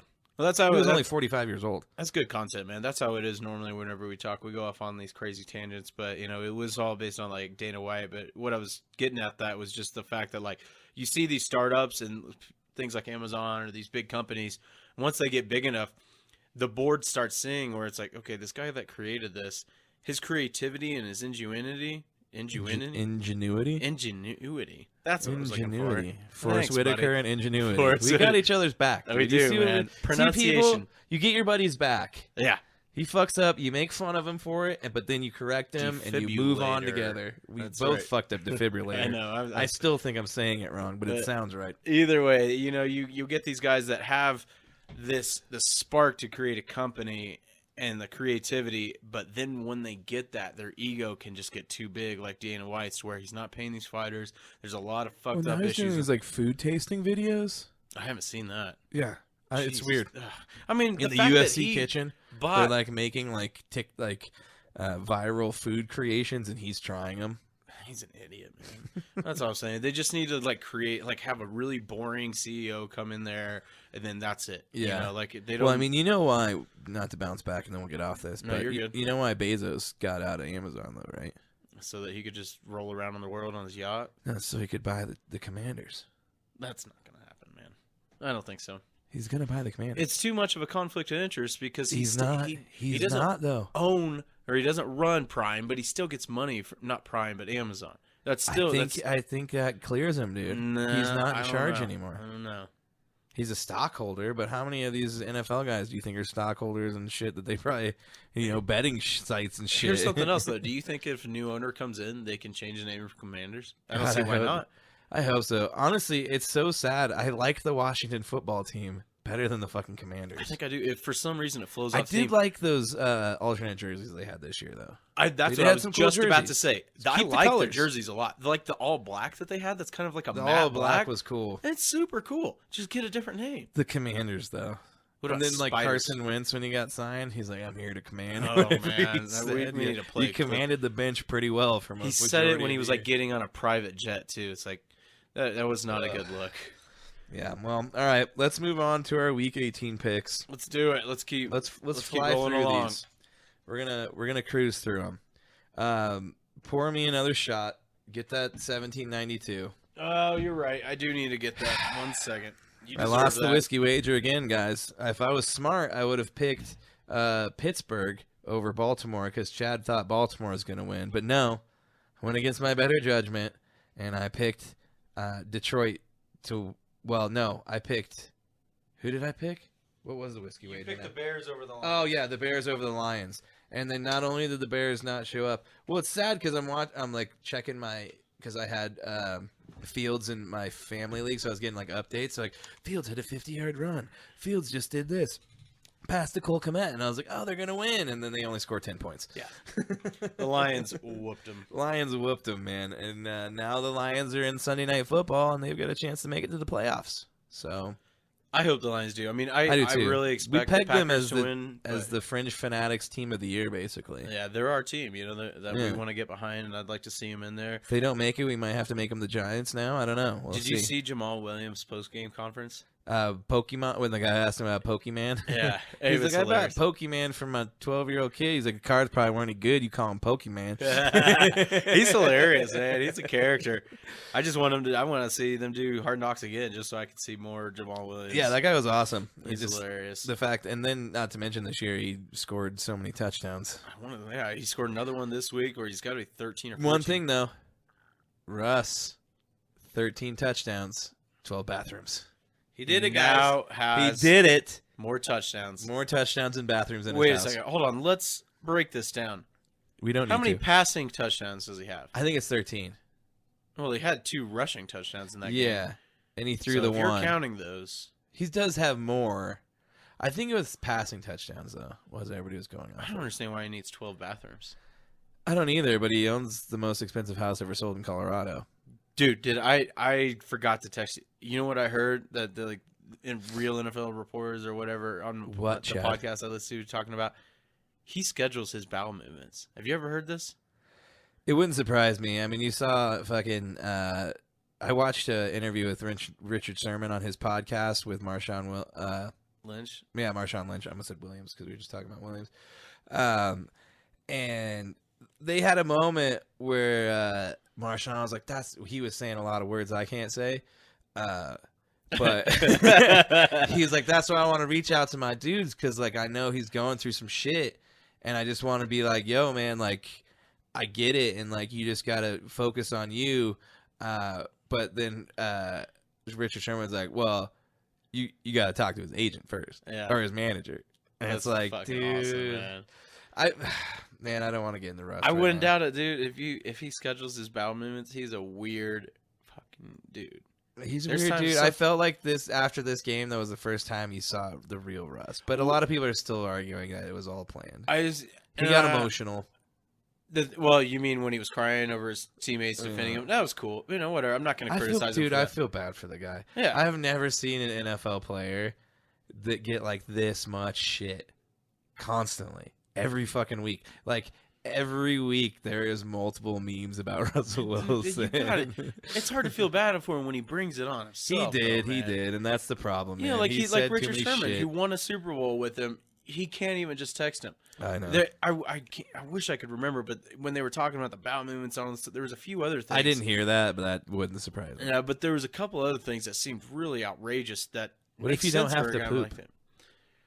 Because I mean, I know. don't want to get too deep in the woods and bowel movements, but like every morning I get up, like I gotta you got the morning constitutional. Yeah. I mean, there's sometimes I don't gotta it's a schedule surprise. it, You know? but it's there. There's an alarm. But that what goes if if it's scheduled and you don't have anything to poop? You gotta go know? try. You just If he it's just Russell, goes and sits there. He like wills a poop. He's and he goes, and just like a let's little, ride. Let's ride. Oh my god! I did hear that one of the, I think it was when L'Jarius Sneed picked him off. He said something like on the field that's like, "All right, Chiefs, look, let's ride" or something. Oh really? I was like, "That's funny, man." Hey, they almost won, dude. So I wouldn't. Yeah, I know. That's they had why a chance. I ain't get it. All right, They well, had a chance. All right, let's speaking get of on the to Chiefs, Week 18 let's get into it. picks against the spread. Kansas City is going up against Las Vegas. In Vegas. I mean, Stidham might did him again. I don't know, but I've got Kansas City picked as a smart pick just because. So Kansas City's favored by 9.5. I think that might be a little too much. So I don't know. Oh shit! Before we go though, Whiskey Ranger. Yep. Take this, 1792. 17. We haven't taken a shot of I'm this in a sailing while. the ocean's blue right now. Is it as good as we remember? It's one of those ones that like, as soon as you take it, it comes out your nose too. Yeah, like it's just like. They put mouthwash in it or something. Yeah. I don't All know. right. Well, Once again, you get to pick the whiskey wager because I think I'm like 4. We're going to have to go back and actually look, but I haven't been doing good on the whiskey wagers. I think I might have won 2 or 3 this year. After this week, I was thinking about that. I was like, I wish I would have kept track of this because I'm on a hot streak. You are on a hot streak. I'm not doing very good. Thankfully, the picks are a little bit closer. We've been going semi back and forth on those. I think you did give me the last 2 weeks, so I think. We'll have to go back and add all these up at the end of the season. But. I think so, but yeah, when we get through these games, I'm sure we'll differ on one of the picks, and then you can take one. But yeah. So we both got Kansas City. Yep. Moving on to Tennessee at Jacksonville, dude. Jacksonville's on a roll. I'm definitely taking Jacksonville. The Titans are falling off a cliff right now, man. Yeah, the Titans are rolling down a hill, and Jacksonville's rolling up it. So the Jacksonville's at home. They're favored by 6.5. They're also on Saturday. They're the Saturday night primetime game that was flexed to Saturday. So, and if the Jags win, they take the AFC South title, which would be cool. Wasn't that hard to do, but well, no. But considering that they had the first draft pick last year, I think they won 2 games last year. Yeah, considering where they came from, Doug Peterson for sure deserves the Coach of the Year award. Yeah, him, or I could see our buddy over in Detroit getting it. Yeah, that's a close Dan one. Campbell. But if Jags winning the division, the Lions still. Yeah, the Lions sneaking in, winning the division's a little bit better. That makes sense. Yep. We both got Jacksonville. Okay. Moving on to Sunday now, the first game. Well, at least the first game. I mean, it's the first game on the list. Baltimore at Cincinnati. I've got Cincinnati pick. I've got Cincinnati too. I don't know what's going to happen with all the aftermath of this stuff, but I think they're going to come out and beat Baltimore. Baltimore is not starting Lamar Jackson. He is not going to start until the playoffs if they wind up making it. So, yeah, I got Cincinnati. Yep, Cincinnati, they're favored by 7. They're at home. Excuse. Yeah, they're going to be itching to play if they miss their Week 17 game. So I think they're definitely Which I guess at that point, that even goes worse against Baltimore because they now really have only played like a half a quarter. Yeah. They basically had a bye week. You would think that, but I mean, even just the chaos of like going in there and warming up. Mentally, it's just physically they basically got a bye week, but mentally they definitely have not. Yeah. Next game, Bucks at Falcons. Meaningless game here. The Bucks have locked up the division. The Falcons are not even close. That can't be right. I have the Falcons are favored at 3.5. Is that real? That's right. I was like, I've got to check that. That's on mine too. Vegas, what the fuck? It's probably just because they're at home and because they are such a running team. I wonder if they're expecting the Bucks to rest their starters, and because they probably will. If the Bucks lose, they're not going to lose seeding. Nothing happens. Oh man, should we flip our pick then? Because I definitely had Tampa Bay. I mean, I don't see Tampa Bay resting their starters because they finally caught some and groove. Their backup is a lifesaver. He's a hero. He's a hero. Yeah. So I'm gonna roll with Tampa Bay. Still. Yeah, I'm definitely gonna still roll with Tampa Bay too because I don't think they're gonna rest their starters. I mean, I could see them getting up to a big lead. They find the big kicker last week, and I wish I would. I almost texted you and switched my pick because J.C. Horn was out, but they also got Donovan Smith and not Tristan Wirfs. I think it was Tristan Wirfs. I think it was Wirfs, a big lineman that helps him out a lot, and that makes a big difference. So Tampa Bay it is, I guess. Yep. That could be one of those ones we regret. Moving on to New England and Buffalo. Dude, this is a tough one here. I've got Buffalo picked, Same but it's kind of like we were talking about. This could either go like a rallying cry, or it could just be like they're just fucked up from what happened. I still think they're going to rally behind him. I think so, especially too. I'm hoping tomorrow or the next day we get some news that he's at least no longer in a coma. And if we get some good news, I think that'll bode well for Buffalo. I've got Buffalo. Yeah, Buffalo's favored by 7.5. They're at home. If the Pats win, they make it to the playoffs. But I just don't see the Bills' run game is really starting to, not even starting. The whole year. I mean, I think Josh Allen has like 700 some rushing yards. Well, if you take away Josh Allen, though, their running game isn't. But that's that just good, it. You can't take away Josh Allen because he averages almost a first down on every play. Yeah. So We both got the Bills. Next game, Vikings at Bears. This is the first game that I have picked against chalk. I've got the Bears pick. You got the Bears pick. Yep, that's where you lost the whiskey wager, was betting on the Bears last week. Oh, so should I? I don't know. It was No. tough because the Vikings defense is so bad. It's hard to take the Bears. Or it's hard to take the Vikings. I'm surprised the line on this game at 3.5. Vegas doesn't like the Vikings, man. It's every week. I just let's make this the whiskey wager. I'm getting back. All right, I'll give you an easy one here because this is crazy. But the Justin If Fields you're ran. gonna take Chicago, I'm gonna go with Minnesota. All right, I watch me lose this one too. that would be hilarious. Yeah, I just think Minnesota has more to play for, obviously. So I'm hoping that they don't shit the bed on this one. So you've got Chicago. Well, the reason too is Justin Fields is kind of close to breaking the rushing record for QB. Yeah. Yeah. Yeah, I'm sure he'll probably get close to it because I'm not sure how far he is, but I know he's. We'd have to look in that reach. up. Yeah. All Next right, game is super boring. and this is the one that like literally you could flip a coin for: Houston or Indianapolis.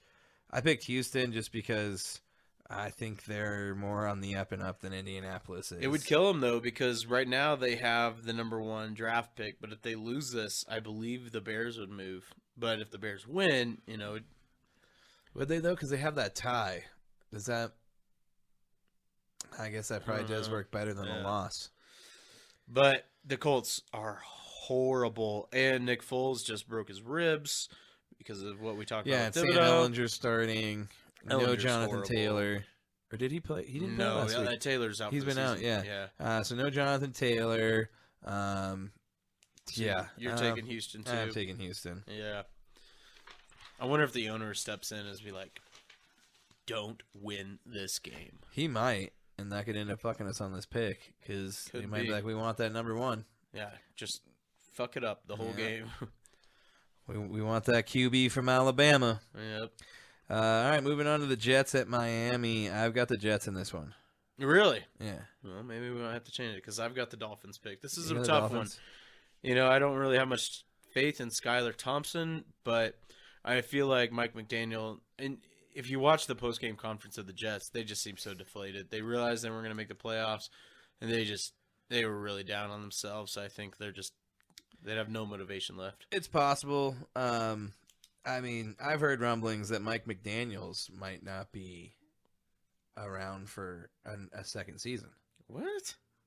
There's rumblings that he's got a 1-year type deal. I never heard that. Huh. I don't know. There's rumors that are going around today. We'll see what comes of it. Rumor. Yeah, Gossip. but I mean, where you think Sean Payton might like to go there? Well, I've heard that he's trying to get Brady to go to the Saints. Nah. I mean, we hear all these kind of rumors. I told It's you. I told you Brady's Denver, leaving, and Brady will play next year, and I think he's going to be in Las I Vegas. sure hope he doesn't, man. I'm so tired of it. I think he's going to be in our division next year. That would be crazy. But Imagine it's him possible it's throwing going to to happen. Devonta. He says he's not thinking about retiring, so we'll see.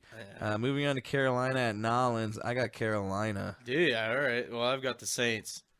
Oh, man, this is going to be another week of We'll see how the one of us is going to do good and one of us is going to do real bad. Yeah, well, the Saints' defense has looked a lot better since Marshawn Lattimore came back. He had an interception last week. The Saints are favored by 3.5. And the Panthers, I think, when they realized they couldn't make the playoffs last week, I think they crumbled. I don't think when you realize that, a lot of your motivation goes out the window. Yeah, but New Orleans doesn't have anything to play for either, so it's kind of like who wants to lose more. That's true. That's We'll true. see. I don't know. I just think Sam Darnold's playing. The offense is playing better than the Red Rocket and the New Orleans. Dalton has been sucking up. He ain't going to Yeah. be starting next year at all. Definitely not. Let's move on to Cleveland at Pittsburgh. I've got Cleveland. I think you said you had Pittsburgh in this I've got one. Pittsburgh. They're favored by 3, and I think the team rallies behind and make sure that they don't want to be the team that's the first losing record team for Tomlin. Yeah, and I think Cleveland wants to play spoiler, and I just feel like they've got a better team. Oh, they for sure overall. do. Yeah. So we'll see what happens. We're going to have another one here that's probably going to differ on LA Chargers at Denver. I think Denver wins this one. Wow. I almost picked because the Chargers have a hard time against the They Broncos. do. We've played them really well. Yeah. if they lose this game, it'll be the first time the Broncos has lost 13 games in their entire existence. No way. Yeah, so Wow. I think they've got quite a bit to play for. I think, like we said, they damn near beat the Chiefs last week. They were in the game. Yeah, I think they like playing for Rosberg a lot. I think they do like this guy.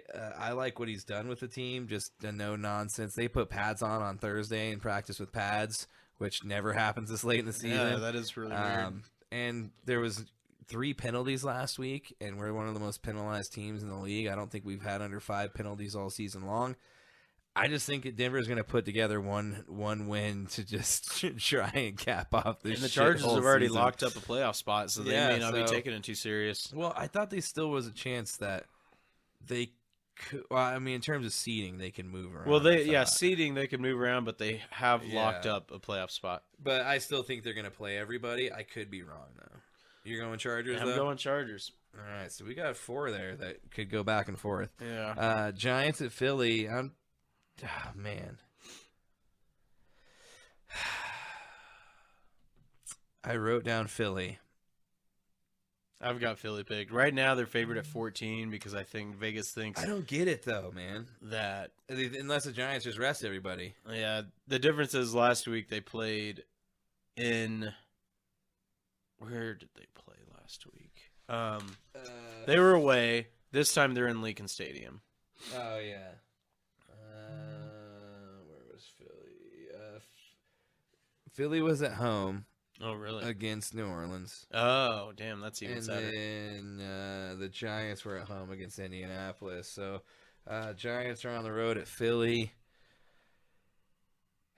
Yeah, I just think Philly's offense has more weapons than the Giants do. I think Philly's going to win, and I think because they're going to try and play to keep that top spot. Yeah, I think so too. Because it's desperate time. They have to win now. Yeah, otherwise they're screwed. So moving on to Arizona at San Francisco. San Francisco is going to annihilate Arizona. Arizona's such a bad team. They had David Blau playing last week. Probably be third quarter. Everybody's going to be sitting for their San Fran. Yeah, I would imagine that. Debo might even be back for this game. Yeah, Bosa's probably going to be benched by halftime, and he's locked up Defensive Player of the Year. No doubt about that. LA Rams at Seattle. I've got Seattle in this one. They got more to play for, and the Rams are terrible. Worst team to win a Super Bowl and then have a shitty season afterwards. Yeah, if the Seahawks win this game, they make the playoffs. They're favored by 6.5. So, all right, moving on to Dallas at Washington. I'm surprised they're only favored by 3.5. I got Dallas in this one. Yeah, if Washington is going to stick with their rotation of wins, then yeah, they're screwed. I mean, Wentz was getting booed. They had fans chanting Heineke. Yeah, I would too if I was Commander, saying like, why would you put Wentz in there when we've seen so much bad play? Yeah. What did I told you on the podcast? Heineke had one last bad week. game.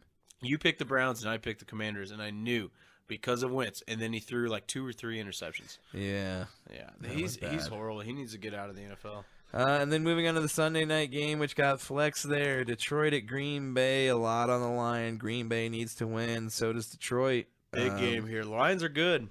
I've got Green Bay. I think you've got Green Bay as well. I just take Rodgers over Jared Goff any day. Yeah, I mean, if you look at Goff's numbers when he plays in cold or outdoor weather, it's not good. So I'll take Rodgers.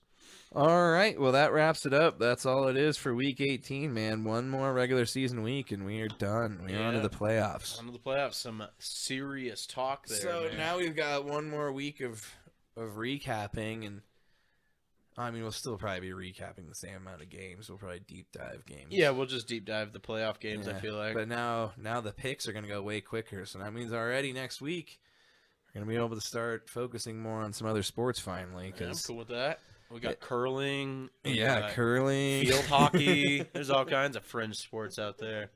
Billiards. Yeah. Billiards. Darts. Cornhole. All of those ESPN Ocho type things. But coming at you right now, we're going to hit you with the Daily Dose of Excellence. And then after that, we're going to have a rec center, and then we're going to get out of here. So right now, you're going to hear John to the motherfucking Daily, and he's going to hit it hard. Woo! I hit it hard, man. So far, man. No laying up, no holding back. Ain't afraid of nothing, it's a natural fact. I hit it long, man.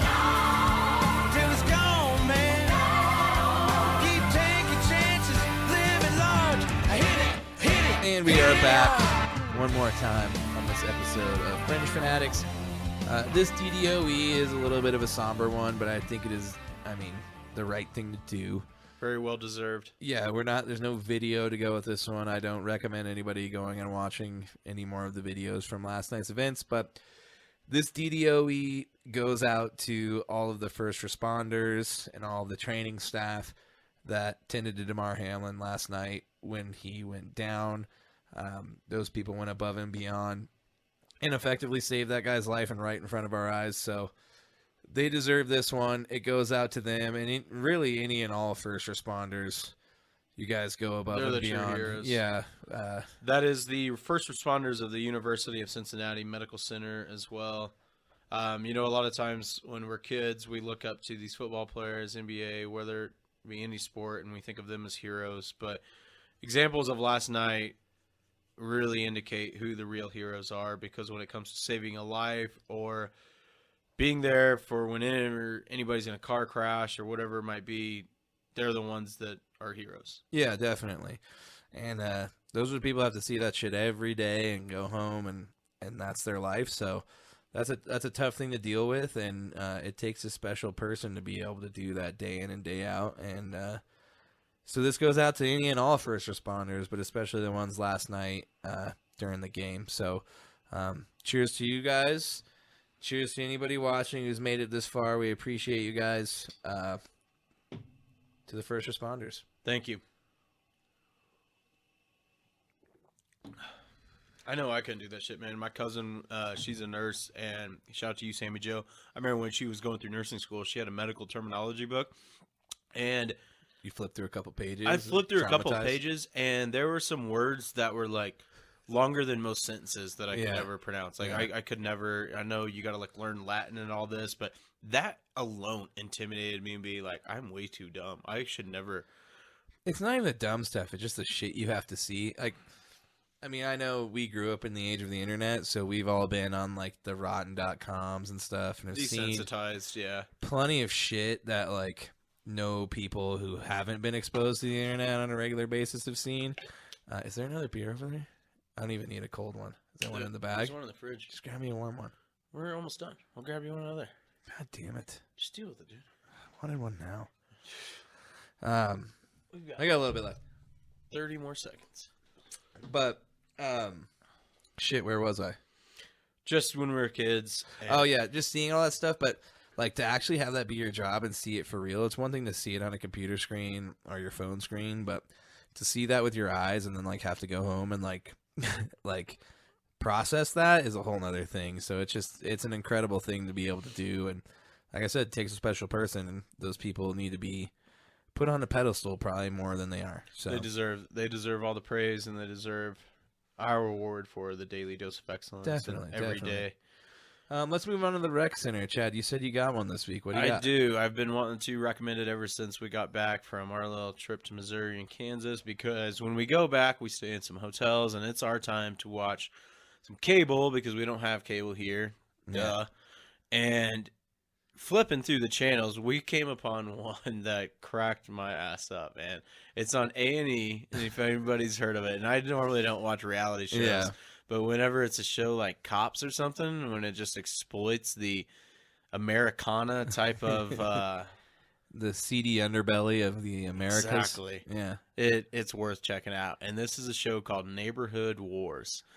And it's a show where these neighbors might get mad at each other because one of their branches of a tree is going too far into another yard, and they call the cops or anything. Yeah. Property line squirrels. I mean, pure cringe-worthy hysteria. I said squirrels. I meant corals. I combined corals into squirrels. There are lots of squirrels, There's maybe. probably squirrel corals in the show. What made it so ironic is our address, the city in it is Commerce City. You know, it's Which a I big thought was city. weird. I thought you guys were too far east. I was thinking about the day when I sent it over to Ken, and I was like, Commerce City. If you look at the lines, it's really fucked up how they draw it. A lot of it's gentrification, but it's crazy that we're still in Commerce City. Well, in Adams County, too. Adams County is like a...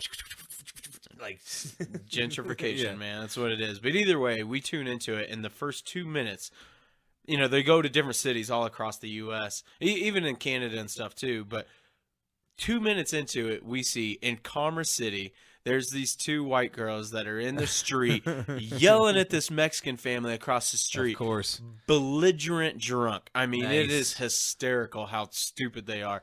They were pushing me. Oh, they were coming across the street. I mean, dude, we were just laughing. We were like, yep, that's Commerce City. Yeah, that sums And it up. so the Mexican family caught, they're the smart ones, just sitting there calm. Yeah, They get it all on filming. video.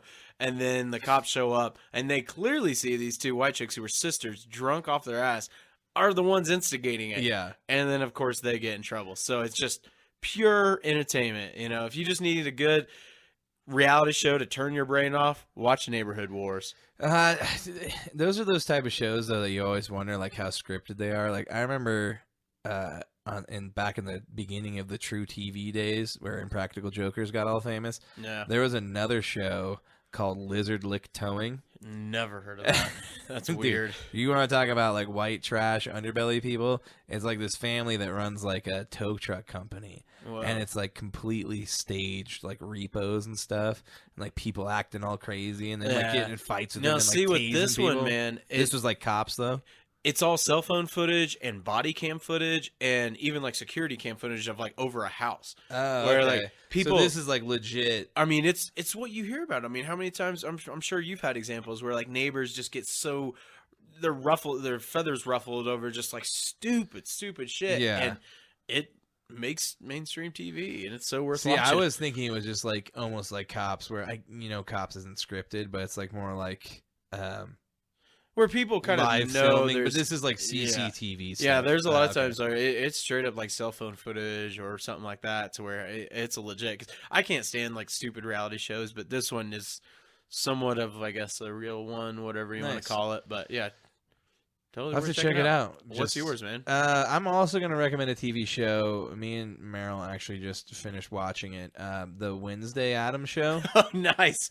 Hell yeah, man. I thought it was going to be super cheesy. it kind of was. Did you watch it too? Yeah, we finished it. Oh, okay. It was a little cheesy, but then like part of the way through, I was like, this does kind of like harken back to like watching the old school Addams Family movies. So it was pretty entertaining. There was some goofy CGI shit though. With the monster and Yeah, stuff. I was like, we could have done without that. I would have so many times, dude. I just wish that they would go back to like old school makeup and like prosthetics and shit. Right. I remember watching Thing for the first time. Oh, that's an epic, man. That's a John Carpenter movie. Yeah, that's one of the best. I would put that, if you were to ask me like what my favorite horror movie is, Thing. Yeah. All of the fucking special effects of the time, like even back then, you're like, it's crazy they made that, and like made it look somewhat believable. But nowadays, man, with some of the CGI shit, and especially I feel like with Netflix, it's because they're just pumping out so much shit. Such a I feel high like budget too. Some of it does fall behind because of the time schedules. So like, aside from that, the CGI shit kind of sucked, but I thought it was a pretty good show. The writing for it and how they just make this Wednesday show, it's not about the Addams Family. It's more about just Wednesday. And Jenny Ortega did a great job. She did do a really good job. She yeah. learned how to play the cello for it. And she killed that part of it. She really. I didn't know she really did She that. really was playing Oh, the that's cello cool. in that part. That dance that she did that made went viral and stuff. She made that dance up. Well, there's also part of it that was taken from the original Wednesday Addams dance from the show. There's a couple little like dance moves in the beginning that That's she cool. kind of like stole from that. Not necessarily stole, I guess borrowed, Right. used for inspiration for her dance. But yeah, I just thought it was pretty entertaining. Yeah, I thought so too. It wasn't something that like flew off the screen for me, but it was definitely entertaining. Yeah, the first like episode or two, I was like, I'm not gonna like this, and then by like the episode 3 or 4, I was like, we should keep watching that show. That's awesome, man. But it's also that point too now, like where there's so much shit to watch. We'll start a show, and I'm just like, we just need to fucking finish it, Yeah, I just agree. so we can have a reason to start another one of these 30 Well, we're shows actually we at need a to lull watch. right now. That's why I'm glad we do these rec centers where we've finished a lot of the shows that we've been watching, like the White Lotus and stuff like that, to where we kind of need a new show to watch. So if Yeah. anybody's got recommendations out there, you got your own rec center, Let us know. send them our way. We need something Yeah. new to watch, so please. Fill us in. Let us know what's Twitter pating you right now, because we all need to be Twitter pated. Yeah, we got to be entertained. All right, man. Well, that's it. We're at the end here. We just want to reach out to each and every one of you that's been watching and been with us this far. Thank you very much. If you are still listening or watching right now, please go like, share, subscribe, and follow. And please rate us on whatever you're listening or watching us on. That helps out a lot. It really does help out a lot. We're staying steady about the same amount of downloads every week, but we just need to get more. So Yeah. The more you guys rate us, the better chance we do to get ads.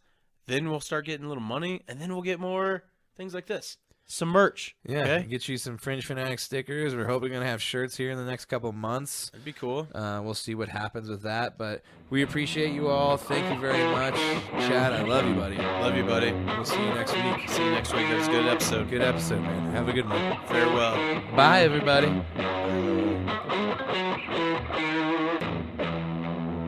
Thank you.